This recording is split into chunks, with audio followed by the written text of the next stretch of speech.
My ex wants to get coffee and ketchup. You are not invited, she informed me. Understood, I said. Got the ring deposit back while she was gone. When she came home, I was packed. How was coffee? Good. Why are you? We are done. The Saturday morning sun cut a bright line across our wooden floor, catching dust motes dancing in the air. It was our kind of morning, lazy and quiet. The scent of the coffee I had brewed hung in the apartment, a familiar, comforting smell. I was scrolling through news on my phone, my feet propped on the ottoman, feeling the simple, uncomplicated peace of a day with no plans. Chloe, however, was moving with a purpose that felt out of place. I watched her over the top of my screen. She was at the full-length mirror by the door, not in her usual weekend uniform of leggings and an old t-shirt of mine, but in a dark fitted dress. She had done her makeup, the kind that took time, the subtle smoky eye, the precise lip liner. This wasn't for brunch with her girlfriends. That look was louder, more glittery. This was something else. You look nice, I said, putting my phone down. Big plans. She didn't turn from the mirror, instead critiquing the line of her dress. Yeah, just meeting someone for coffee. The casual tone was a little too forced. A tiny alarm bell, soft but persistent, started ringing in the back of my mind.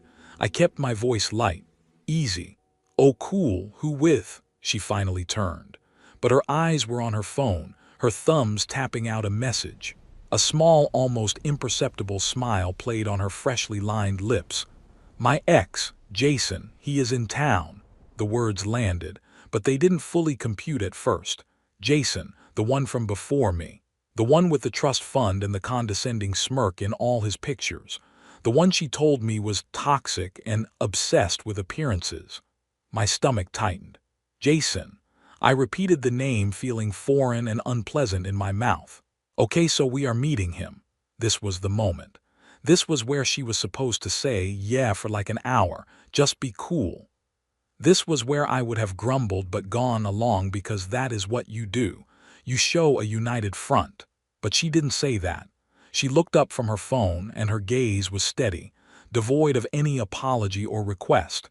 It was a statement, a declaration. There was a flicker in her eyes, not guilt, but something closer to superiority. Like she was privy to a secret I was too dull to understand. We are just going to catch up, she said, her voice cool and clear. A pause deliberately held for maximum impact.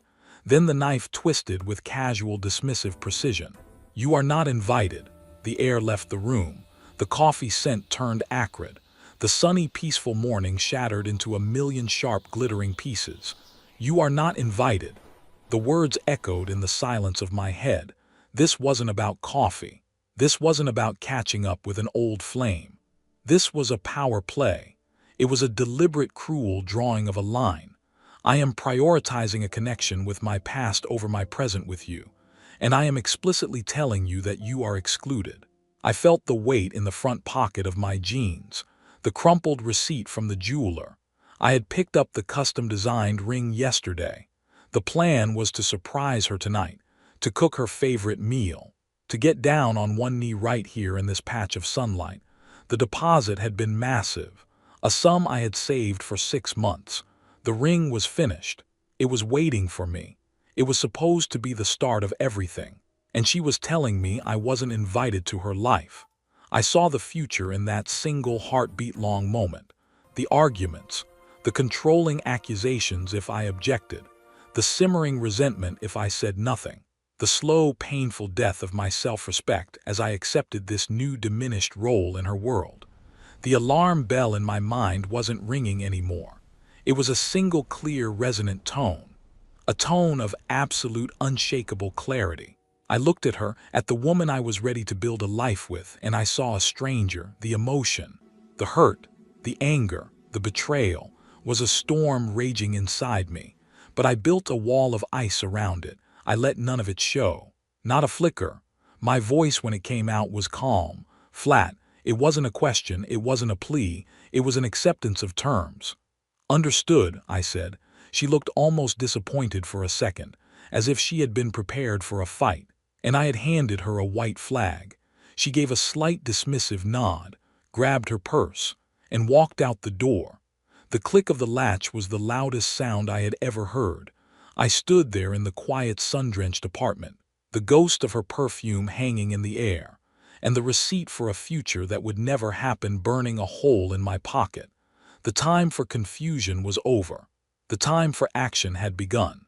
If you think I made the right call by staying calm, hit the subscribe button. We talk about self-respect and boundaries here on Story Sparks. Update 1. The extraction. The word hung in the air after the door clicked shut. Understood. It wasn't just a word. It was a key turning in a lock. The lock on the box where I kept all my love for her, all my plans, all my patience. I turned that key, sealed it shut, and the storm of emotion inside me, the hurt, the blinding rage, the sickening feeling of betrayal, was instantly muted. It was still there, a roiling thunderhead, but it was now contained, distant. The energy it generated was no longer chaotic. It was transformed into a cold, focused current. I moved. My first action wasn't frantic. It was deliberate. I pulled my wallet from my back pocket and extracted the receipt. It was creased from a day of carrying it around. A tangible secret. I dialed the number printed on the receipt. My hand was steady. My voice when the receptionist answered was unnervingly calm. "Yes, hello, my name is Mark Evans. I have an order for a ring. Pickup was scheduled for today."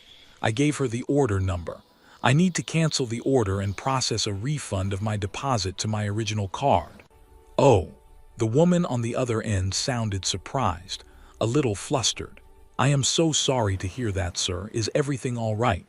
"The engagement is off," I stated, my tone flat, factual. I offered no further explanation. There was no crack in my voice, no performative sadness. I was closing a business transaction that was no longer profitable. I see. Of course, sir. I will process that for you right now. The refund may take 3 to 5 business days to appear."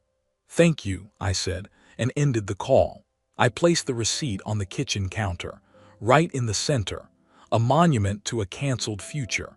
Then I walked to the bedroom and pulled my largest suitcase and a set of moving boxes from the top of the closet, the ones I had kept from my last move. I worked with an efficient, detached rhythm. This wasn't a heartbroken man packing. This was a strategist executing an extraction. I started with my clothes, my side of the closet, my drawers. I didn't look at her things. I didn't pause to smell a sweater of hers or look at the photos on the dresser. Those were relics from a country I had been forcibly deported from. They held no power over me anymore. I took only what was unequivocally mine: the books on my nightstand, my laptop, my charger, the high-quality headphones I bought myself for my birthday. I left the TV we had bought together, the kitchenware we had accumulated as a couple, the throw pillows she had insisted on. They were part of the life I was leaving, artifacts of a shared history that had just been proven a lie. They were ballast, and I was cutting it all loose. Each item placed into a box was a weight lifted. The suitcase held my essentials. The boxes held the rest of my former life. I carried them down to my car load by load, filling the trunk and the back seat. The physical exertion felt good, cleansing. It was a purge. When the last box was in the car, I did a final walkthrough. The apartment already felt different. It wasn't our home anymore. It was her apartment, and it felt emptier, smaller.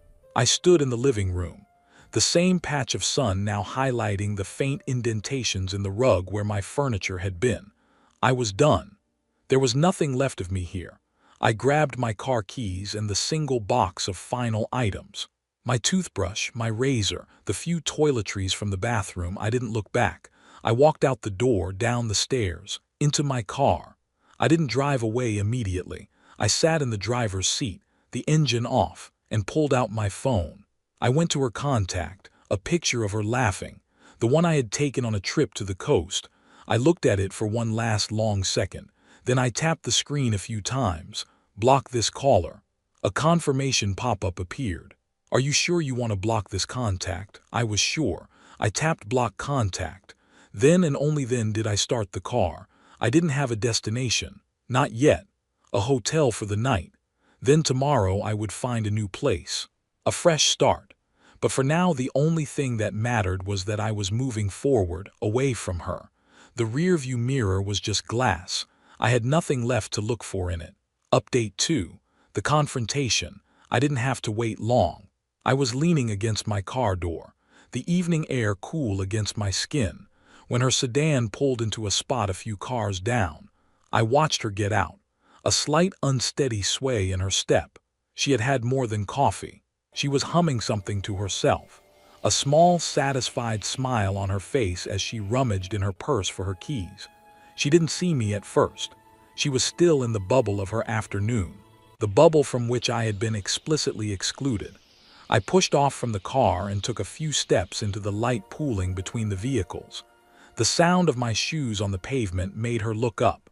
The smile vanished, replaced by a startled confusion as her eyes landed on me, then darted to the packed interior of my car visible through the windows. "Mark, what is? What is with the boxes?" she asked, her voice tinged with a slow, dawning alarm. She gestured weakly at the final cardboard box I held in my arms. I didn't answer her question. Instead, I kept my voice utterly level, a stark contrast to her building unease. "How was coffee?" the question threw her. It was so normal, so mundane, and it hung in the space between us utterly at odds with the visual evidence of my departure. "It was," she started, her brow furrowed, defensive gears already turning. "It was good. Why are you? We are done." The 3 words cut through her sentence cleanly, without malice or heat. They were simply a statement of fact, delivered with the finality of a judge's gavel. For a second there was only silence. Then the unraveling began. "What?" The word was a sharp, disbelieving laugh. "You are breaking up with me because I had coffee with an ex. That is insane." I remained silent, my expression unchanging. My calmness was fuel to her fire. "It was just coffee," she insisted, her voice rising in pitch. "You are being so sensitive, so controlling. I told you about it, didn't I? I was honest." "You were dismissive," I corrected her, my tone still calm. "There is a difference." "Oh my God," she scoffed, throwing her hands up. "So I worded it poorly. You are really going to throw away our entire future, our engagement, over a poorly worded sentence." The mention of the engagement was my cue. I didn't need to say a word. I just looked at her, letting the silence and the packed car speak for me. The future she was talking about was already in my rearview mirror.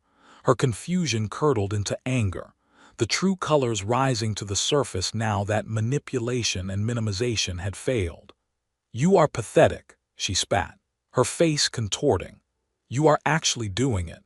You are running away because you cannot handle a confident woman having a life outside of you. You will never find anyone who puts up with you like I did. You hear me? Never." This is what psychologists call the discard phase. When a toxic partner realizes they are losing control, they devalue and insult you to try and regain power. The words were meant to wound, to shatter my resolve and make me beg for another chance. They echoed in the quiet street, ugly and desperate. I took a slow breath, not out of need, but as a period to her sentence. I hefted the box in my arms slightly, a physical reminder of my decision. "The future you are talking about," I said, my voice firm and clear, "ended the moment you told me I wasn't invited into my own. Goodbye, Chloe."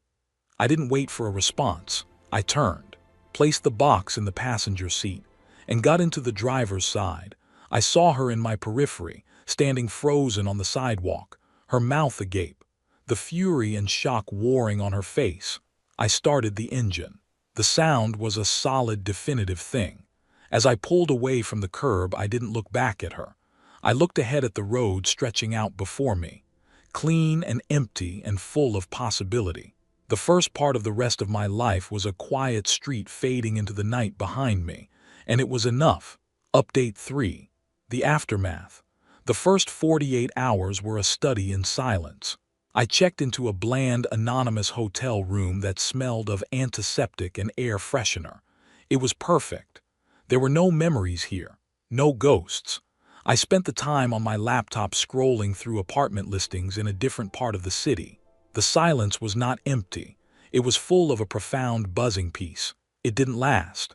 The first attempt came on the third day, a text from an unknown number. I knew it was her. Unknown, mark this is crazy. Can we please talk? You are overreacting. It was just coffee. You are throwing away something real over a misunderstanding. I read it. The words overreacting and misunderstanding were so predictable they were almost boring. She was trying to frame my decisive action as an emotional overreaction, to make her cruelty the subject and my response the problem. I didn't block the number immediately.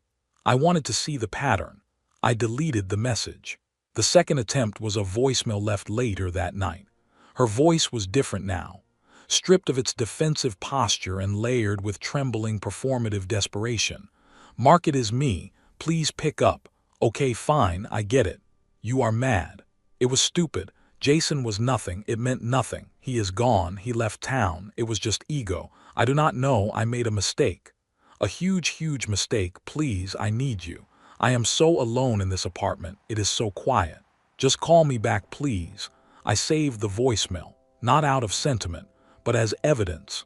Evidence of the shift from blame to begging. The admission of ego that confirmed everything I had suspected. She wasn't sorry for her actions. She was sorry for the consequences. I deleted the voicemail from my inbox and blocked the new number. The third message was a text, this one venomous. The mask was fully off. Unknown, fine, be that way. You are always too weak for me anyway. You cannot handle a real woman. You will be back. You will realize what you lost and you will come crawling back. And I will laugh. I almost smiled. This was the real Chloe, the one who had told me I wasn't invited, the one for whom love was a battlefield and respect was a sign of weakness. This message was a gift. It was the final ironclad confirmation that I had made the only possible choice. I blocked this number too. Then the flying monkey arrived. My phone buzzed with a contact I had. Sarah, Chloe's most toxic friend. The one who always seemed to be cheering from the sidelines whenever Chloe did something brave and selfish. This is called triangulation, bringing a third party into the conflict to pressure and manipulate you. I answered, putting it on speaker as I continued to pack my suitcase in the hotel room. Mark, hey, it is Sarah. Her voice was saccharine, laced with false concern. I know, I said, my tone flat. Listen, I know what Chloe did was messy, but she is a mess, a complete wreck. You have to understand she is spiraling. She is really sorry. A real man would find it in his heart to forgive her. She has learned her lesson. I stopped packing for a moment. Sarah, I said, my voice devoid of any emotion. Is there a point to this call? She sputtered. The point is that you are being cruel. She made a mistake. Do not you care about her at all? That, I stated calmly, is no longer my concern. Do not contact me again. I ended the call and blocked her number two. The circle was complete. The pleas, the anger, the enlisted allies. It was all a script I was no longer reading from. Final update. Closure. A final email slipped through a day later. The last gasp before the digital silence became absolute. It was from an account I didn't recognize. But the voice was unmistakably hers. Subject. I get it now. Mark, I am writing this because you have blocked me everywhere else. I went to the jeweler today to see. I do not know what I was going to see. They told me you canceled the ring. You got your deposit back the day I left. That is when I finally understood. You weren't mad. You weren't hurt. You were done. You made your decision while I was still at the coffee shop. You were already gone. Jason hasn't answered a single text. He used the ketchup to try to sleep with me one last time, for old time's sake. And when I said no, he vanished. He was just using me, and I threw us away for that, for nothing. I get it now. I finally understand what I lost, and I have to live with that. I read it once. Then I selected the email and clicked delete. I didn't need her understanding. I didn't need her closure. Her unraveling was not my burden to carry. The karma was not dramatic. It was quiet and total.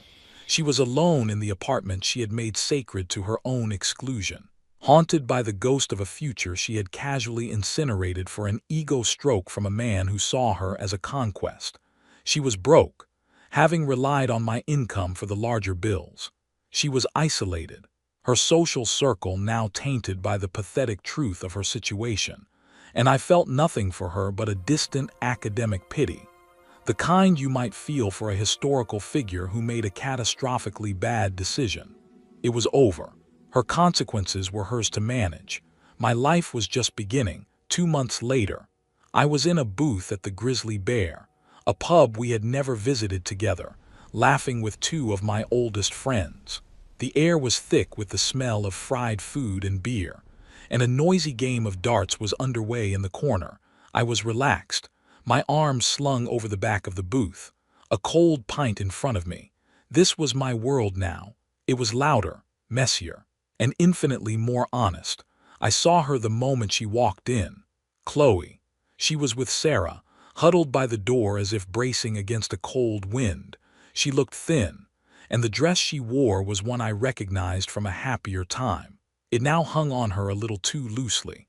Her eyes scanned the room, and when they landed on me they widened, then filled with a desperate, hungry hope. I looked away, turning back to my friend Mike's story about his disastrous golf lesson. I took a slow sip of my beer. The peace inside me didn't so much as ripple. A shadow fell over the table. I looked up. She was standing there, her hands clenched into nervous fists at her sides. Sarah lingered a few feet behind, a sour look on her face. "Mark, hi." Her voice was a fragile thing, barely audible over the pub's din. "You look good." I gave a slight polite nod, the kind you would give a cashier you didn't know. "Chloe, how are you?" The question, so simple and devoid of subtext, seemed to undo her. Her composure cracked. "Not great," she admitted, her words tumbling out in a rushed, shaky confession. "Actually terrible. I miss you. What I did was the stupidest thing I have ever done. He meant nothing, you meant everything." She was waiting for it, for me to soften, to say, "I am sorry you are hurting," or "it is okay," to offer her a lifeline back into my orbit. I said nothing. I just looked at her, my expression neutral, my eyes clear. There was no anger in them, no lingering love, not even the cold satisfaction of being right. There was simply nothing, a vast quiet expanse of indifference. My silence was more terrifying to her than any shout. She filled it, her voice cracking with emotion. "So that is it, after all that time, after everything we built." I placed my pint glass down on the coaster with a soft final click. I wasn't talking to the woman I had loved. I was explaining a basic fact of the universe to a stranger. "That was a different life," I said, my voice calm and even. "I have made my peace. I am happy in this one." I paused, letting the truth of those words settle in the space between us. She could feel it, the genuine, unshakable contentment that radiated from me. It was the one thing she could never fake, never manipulate, and never take from me. "And you are not in it." For a long moment she just stood there, completely still, the desperate hope in her eyes extinguished, replaced by a dawning, horrifying understanding.